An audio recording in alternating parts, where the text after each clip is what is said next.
Yakut, Yakut, Yakut, takbir. Sedari pertengahan September lalu, Menteri Agama Yakut Khalil Qomas memulai safari dinasnya ke 4 negara.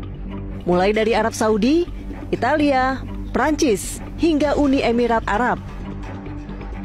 Di Arab Saudi, Yakut disebut bertugas untuk persiapan awal penyelenggaraan ibadah haji tahun depan. Lalu mantan Ketua GP Ansor ini lanjut terbang ke Italia untuk menghadiri Indonesia Global Halal Fashion Week dan melakukan pertemuan dengan Halal Quality Control Italia. Selepas dari Italia, Yakut ke Paris, Prancis sebab diamanatkan oleh Presiden Joko Widodo untuk hadir dalam pertemuan internasional untuk perdamaian ke-38 yang diselenggarakan oleh Presiden Prancis Emmanuel Macron. Yakut menyatakan sempat bertemu Macron dan menyampaikan salam dari Presiden Joko Widodo. Setelah dari Prancis, Yakut dijadwalkan ke Uni Emirat Arab untuk menghadiri pertemuan terkait kerjasama bidang zakat dan wakaf. Tidak kunjung pulang ke tanah air, Yakut mangkir beberapa kali panggilan pansus haji yang menyoroti sejumlah masalah pada pelaksanaan haji 2024. Ada tagar kabur aja dulu. Wah, ini bisa jadi yang bikin ini dua tokoh ternama itu tuh, yang sampai hari ini menghilang ya.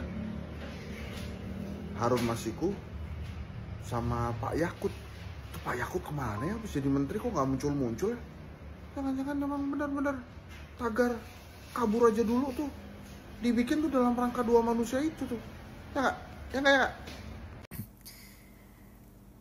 Anda tahu bagaimana Yakut hari ini tidak pulang-pulang? Entah itu jadi TKI atau apa, karena diburu tentang dana haji. Anda tahu Gus Nuril, bagaimana dulu kan sekubu dengan Yakut dan sama-sama nempel ke Jokowi. Anda tahu bagaimana Gus Nuril dulu tidak terima marah kalau Jokowi dilengserkan. Sekarang setelah Jokowi tidak berkuasa, bagaimana sikapnya Gus Nuril? Bukan mencela sih, yang menghardik Yakut. Dia juga mungkin bisa menyelamatkan diri ketika Yakut kena. Kemudian dia juga membawa nama Jokowi bisa jadi terseret di dana haji kalau memang terjadi. Kurang lebihnya begitu bahasanya ya. Jadi di satu kubu ini saling menyelamatkan diri.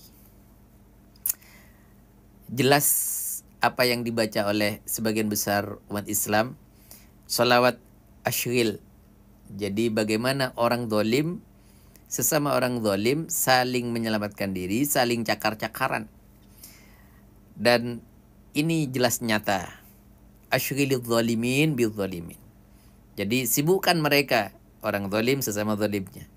Kita menjadi penonton. Wa akhrijna min bainihim salimin. Kita dikeluarkan dari kelompok mereka sebagai orang yang selamat.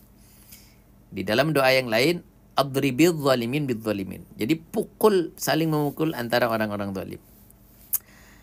Allahumma salli ala Sayyidina Muhammad wa ashghilil zalimin bil zalimin. Amin ya rabbal alamin. Tunjukkan ya Allah yang hak adalah hak, yang batil adalah batil. Biarkan mereka sesama zalimnya saling cakar-mencakar.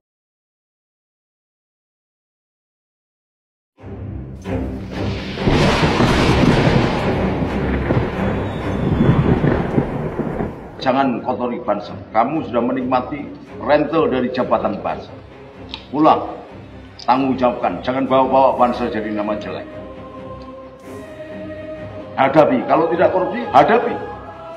Saya senang itu. Berarti kamu bisa mengatakan bahwa dirimu bersih. Dan layak memang kamu harus bersih. Karena kamu anak ulama. Mbahmu ulama, pamanmu ulama. Jangan kemudian menipuk tai sambil minggat di luar negeri. Ini nanti akan menjadi buruk bagi keluarga besar Nahdlatul Ulama. Kalau Anda tidak pulang dan tidak segera mempertanggungjawabkan perbuatan Anda. Baru kali ini dalam sejarah peransoran, mulai dari revolusi kemerdekaan sampai sekarang, baru satu orang yang dicurigai dan kemudian mengambil gerak langkah yang memalukan. Atasi tanggung jawab. Jangan sampai kemudian ada kader Ansor, kader Banser yang pengecut melarikan diri karena korupsi. Kalau tidak korupsi, jelaskan. Mas Yakut, pulang, tanggung jawab, jangan lari kemana-mana. Di manakah gerangan mantan Menteri Agama yang mengaku paling nasionalis itu? Dia yang berkali-kali berkoar-koar bahwa banyak kelompok atau aliran yang harus dipaksa menjadi beku. Dan ternyata dia membawa jenggot dan kumisnya untuk kabur saja dulu. Yakut ini memalukan Banser. Yakut memalukan Banser. Memalukan Banser. Hah? Koyok pengkhianat Banser ae kon niku Kut. Pulang, ojo kabur ae. Kabur, buktikan kalau kamu nggak maling. Mosok mantan menteri koyok ngono. Ngawur kon Kut. Gentle ngono lho, awak gede tok, lemu tok tapi nyaline ciut. Yakut. Kon tudu ketemu tak tapuk kon. Beneran tak tapuk kon. Misale kon memalukan Banser. Aku iki yo cedhek wong NU. Omahku kedane cilik ya wong NU kabeh. Kok ndelok raimu aduh. Pengen apa ae. Buktikno lek kon gak maling, gentle. Pengecut awakmu iku. Kalau rakyat kecil langsung ditangkap.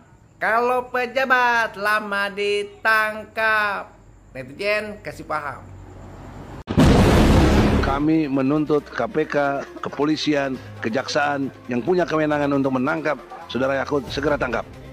Nah, saudara-saudaraku, teman-teman dari Banser, itu pimpinan Anda, tolong ingatkan supaya pimpinan Anda itu taat hukum. Sekarang ulah dia korupsi, udah dipanggil di DPR, udah segala macam, juga udah dipanggil oleh KPK, Anda nggak hadir. Jadi poin penting hari ini adalah Anda harus dijadikan DPO. Kami menuntut KPK, kepolisian, kejaksaan yang punya kewenangan untuk menangkap Saudara Yakut segera tangkap. Dan Presiden Prabowo jangan jauh-jauh cari sampai ke Antartika. Di antara kita sudah ada korupsinya. Saudara-saudara, fokus ke Menteri Agama mantan Saudara Yakut. Anda mestinya malu yang nantang Anda dua perempuan ini. Ya Allah, ya Allah, ya Allah. Nah, saudara-saudaraku, teman-teman dari Banser, itu pimpinan Anda, tolong ingatkan supaya pimpinan Anda itu taat hukum. Ini adalah hak hukum mereka menuntut, karena ulah dari dia Bunda Mary sampai masuk penjara, tapi sekarang ulah dia korupsi, udah dipanggil di DPR, udah segala macam, juga udah dipanggil oleh KPK, Anda nggak hadir. Jadi poin penting hari ini adalah Anda harus dijadikan DPO. Sekedar informasi, masyarakat itu punya hak untuk mendapatkan keterbukaan informasi publik. Jadi KPK harus memberikan informasi ke publik sampai sejauh mana pemeriksaan dari si Yakut ini. Kalau nggak dipanggil nggak mau juga atau nggak ada, kenapa nggak dijadikan DPO? Kenapa tidak dicari oleh polisi, perintah ke polisi atau yang lain-lain yang berkait dengan supervisi dari KPK untuk segera menangkap Yakut? Jadi tuntutan kami, setuju apa tidak?